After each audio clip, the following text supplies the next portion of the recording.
Good morning, my brothers and sisters. Welcome to episode 67 of Be With Me. We're in the book of Acts, and today's lesson and thought drops on New Year's Day. So welcome to 2022 for those who are listening in real time. And I appreciate you listening in the new year. And this is a day when many times we are thinking about our habits and our disciplines and our people. We have a little more time to reflect. And so during this moment, I would like to charge you to listen and keep listening, and not to me per se, but really to the Lord. Lord willing, 365 days from now, on January 1st, 2023, with the Lord's mercy and the Lord's faithfulness, wouldn't it be great to look back at this year and have this year to be a year of spiritual productivity?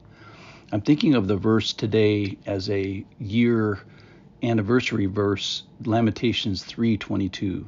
The steadfast love of the Lord never ceases. His mercies never come to an end.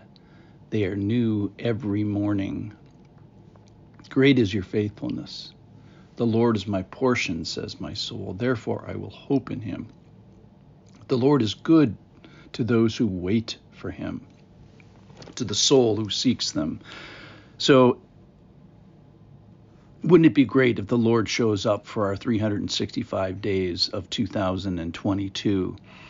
The goal of this podcast is that the Lord would show up and that your podcaster would be invisible. And shoot ahead. Where would you like to be in a year from now? What would you like to have made of his word? How about his people? What part of his people would they play in your life? Wouldn't you like to look back at this coming year and have had seen the steadfast love of the Lord, and looking back, seeing his mercies and the newness of his word every morning?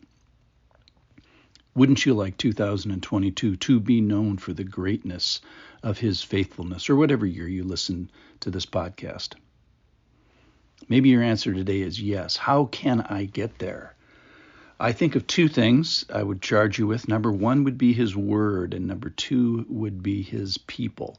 So specifically with regards to his word, what strategy or discipline would you use? Perhaps listening to the podcast or reading along and considering the typically one big thought of the day of this particular podcast. And if you are a listener and maybe have been a listener, then here might be a charge for you, is to listen better, to listen more carefully, listen well, and seek him and wait for him. Read the scripture with me. Consider the launching pads of these thoughts. That's the idea behind this relatively short podcast. All right, and I would love for you, secondly, to experience his goodness amidst a people who are seeking his goodness.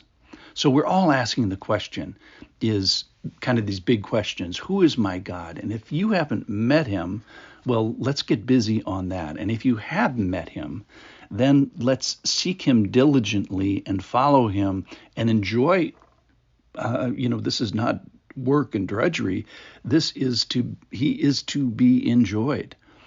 Why? Because what is he like? Well, come along with me, read and listen and devote yourselves devotionally to him, and let's find out together. And then in more so than just a virtual way, how about his people? I keep thinking about the story keeps coming back to me here recently of Martin Lloyd Jones. And Martin Lloyd Jones was wrestling with God. And let me just read from his biography of him. His desperate search reached its zenith one night when he, his wife, and another couple went to the theater. The play was over. The four of them exited the theater and walked out into the bright lights of the busy square. There, Lloyd Jones observed a Salvation Army band playing hymns and giving a gospel witness. In other words, he ran into the dorks of the Salvation Army. They were probably dorky then. They're still dorky now. And ladies and gentlemen, they are my brothers and sisters. So listen what happens to him. I'm back to the reading now. He was immediately struck by their strong convictions in the Lord. As he witnessed this little ministry team proclaiming the message of salvation, he concluded that in that decisive moment, these are my people. In the pivotal event, he crossed the line and answers God's call upon his life to preach, and reflecting on this, he summarized it this way, quote, I have never forgotten it. There's a theme in Wagner's opera, Tannenhauser, the two poles, the pull of the world and the pull of the pilgrims, the people of God, and the contrast between the two. I have very often thought of it. I know exactly what it means. I suppose I enjoyed the play. When I heard this band and the hymns, I said, these are my people. These are the people I belong to, and I am going to belong to them.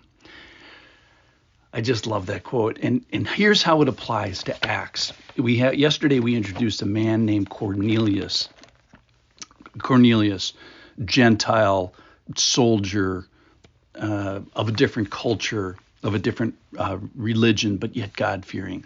And then tomorrow we'll get to Peter, where Peter has a vision. Actually, the Lord gives them both a vision. And these two unlikely characters are going to crash together, are going to collide together, and they're each going to say, Cornelius is going to say, and Peter is going to say at the end of it, these are my people. These are the people I belong to, and I am going to belong to them. So for 2022, I charge you, listen and listen well. I would be honored if I could walk with you through the book of Acts and what other book the Lord would have for us. In the meantime, be ready, be readying, and do it with the people of God. Thank you for listening. I look forward to being with you for 2022.